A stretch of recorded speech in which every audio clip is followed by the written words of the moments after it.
Sebelum dia jalan, berdoa dulu ya. Ayo siapa kayaknya? Dia.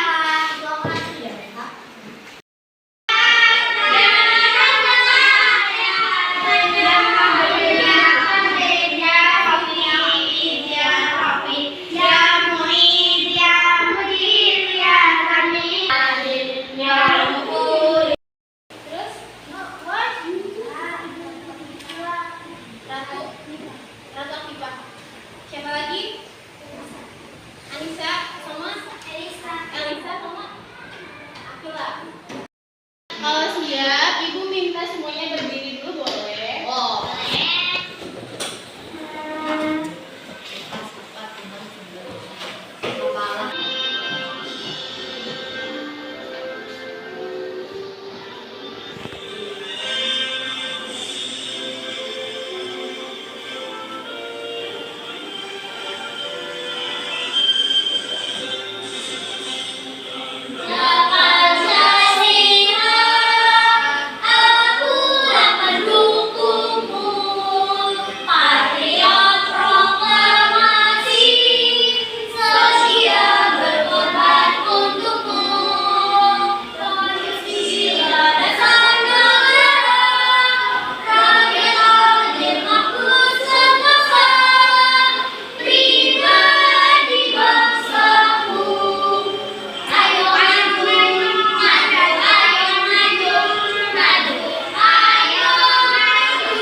Kalian tidak mengerti, kalian bisa tanyakan langsung ke Ibu. Boleh ditanyain ke temannya, tapi alangkah baiknya langsung ke Ibu. Biar apa?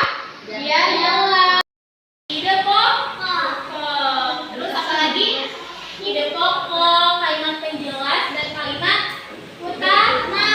Nah, selanjutnya kita akan melanjutkan materi, yaitu Ibu ingin kalian bisa mengerti apa itu teks eksposisi dan menelaah isi teks eksposisi dengan baik. Nah, untuk tujuan pembelajaran yang kedua, Ibu ingin kalian dapat menganalisis struktur teks eksposisi dengan tepat. Sebelum Ibu jelasin materinya, apakah ada yang tahu apa sih teks eksposisi itu? Apa? Ayo, apakah ada yang tahu apa itu teks eksposisi dan struktur teks eksposisi? Tidak tahu? Oke, kalau tidak tahu, mari kita simak bersama-sama ya. Yang di dalamnya terdapat opini dan fakta. Jadi teks ini bukan semena-mena dibuat teks, tapi tanpa ada fakta. Jadi teks ini dibuat ada fakta di dalamnya, ada permasalahan di dalamnya. Contohnya apa? Ada yang tahu nggak? Kayak misalkan teks membuang sampah pada tempatnya. Di situ ada sebuah teks permasalahannya, yaitu misalkan di sekolah SD Kebaharan 2 masih terdapat sampah di kelasnya. Itu termasuk apa permasalahannya?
Ya, dibuka aja nggak apa-apa.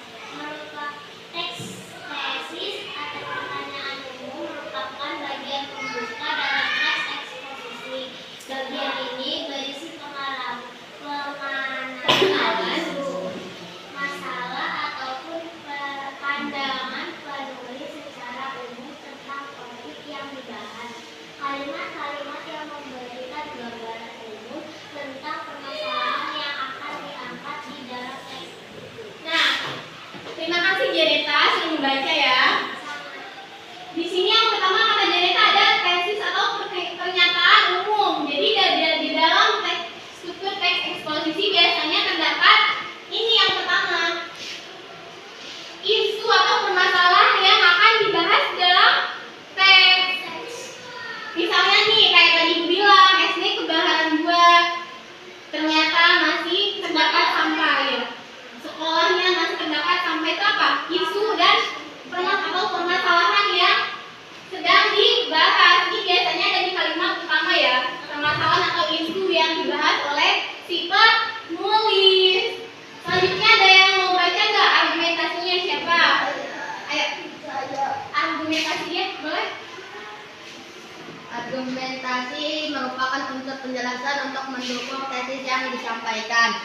Argumentasi dapat berupa alasan logis, data hasil temuan, fakta-fakta, bahkan pernyataan para ahli biasanya terdapat pada paragraf kedua dan paragraf ketiga. Paragraf kedua, pendapat dari penulis mengenai tesis. Paragraf ketiga, fakta yang mendukung tesis. Terima kasih sudah membaca. Siapa namanya? Arsen. Arsa, terima kasih ya. Nah, kata Arsa di sini selanjutnya ada argumentasi merupakan struktur teks eksposisi yang kedua. Katanya biasanya di argumentasi ini merupakan pernyataan para ahli. Kalian pernah baca nggak kayak teks ada menurut para ahli? Ada yang pernah baca nggak? Di dalam teks itu biasanya kita akan menemukan di sini pernyataan menurut para ahli bahwa, nah itu termasuk argumentasi. Nah, selain isinya adalah pernyataan para ahli, di sini dibahas mengenai fakta-fakta atau fakta yang benar-benar terjadi, jadi nyata. Misalkan nih, Indonesia merupakan negara dengan berapa persen pengangguran. Nah, itu sudah didata oleh, nah itu termasuk ke dalam fakta. Jadi tidak ada datanya bahwa Indonesia ini merupakan negara pengangguran berapa persen gitu. Biasanya ada begitu. Selanjutnya yaitu penegasan ulang. Penegasan ulang adalah pengurusan kembali secara ringkas. Biasanya bagian ini disebut dengan penutup atau simpulan. Nah, jadi setelah yang pertama, yang kedua, ini yang ketiga. Nah, biasanya yang ketiga ini merupakan simpulan atau penegasan ulang. Jadi, misalkan ada kalimat gini. Jadi, marilah kita membuang sampah pada tempatnya agar lingkungan kita menjadi sehat dan bersih. Itu merupakan apa? Simpulan dan penegasan ulang untuk kalimat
mempertimbangkan kebutuhan generasi mendatang dalam memenuhi kebutuhannya. Itu apa?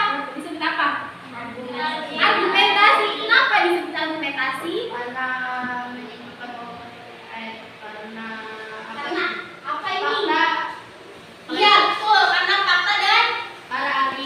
iya, ada pendapat para ahlinya. Katanya tadi yang dijelasin di awal, kalau argumentasi itu adalah pendapat para ahli dan biasanya disertai dengan faktanya, fakta bahwa kenyataan yang terjadi. Jadi bukan ngarang-ngarang ya.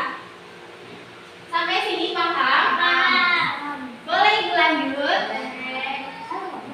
Nah, selanjutnya di sini ada contoh lagi, contoh struktur teks eksposisi. Siapa yang bacain? Ayo siapa? Saya. Mau? Iya boleh.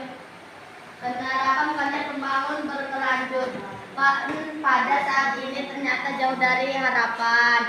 Kesulitan penerapan terutama terjadi di negara berkembang. Salah satunya Indonesia sebagai contoh. Setiap tahun di negara kita diperkirakan terjadi penebangan hutan seluas 3,180,243 ha atau seluas 50 kali luas kota Jakarta. Hal ini juga diikuti oleh punahnya flora dan fauna. Tesis, apa argumentasi dan apa penegasan ulang. Ini nanti argumentasi karena berupa fakta. Selanjutnya yang ketiga, yang keempat.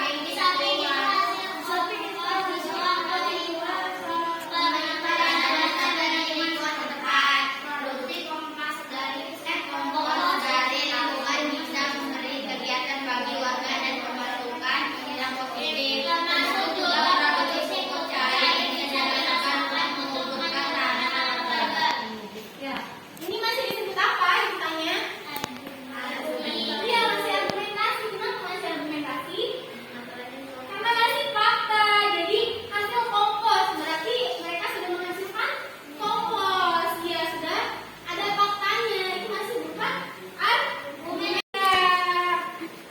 Selanjutnya untuk lembar yang kedua yaitu ada kolom. Nah, dalam teks ini dipindahin nih mana yang isi teks eksposisi, struktur teks dan struktur argumentasi serta struktur penegasan ulang. Namun untuk yang pertama ini isi teks eksposisi boleh dikosongkan karena kalau isi teks eksposisi itu mencakup semuanya dan nggak mungkin memuat kalau dipindahin ke sini. Jadi kalian hanya mengisi yang kolom kedua, kolom ketiga. Pintar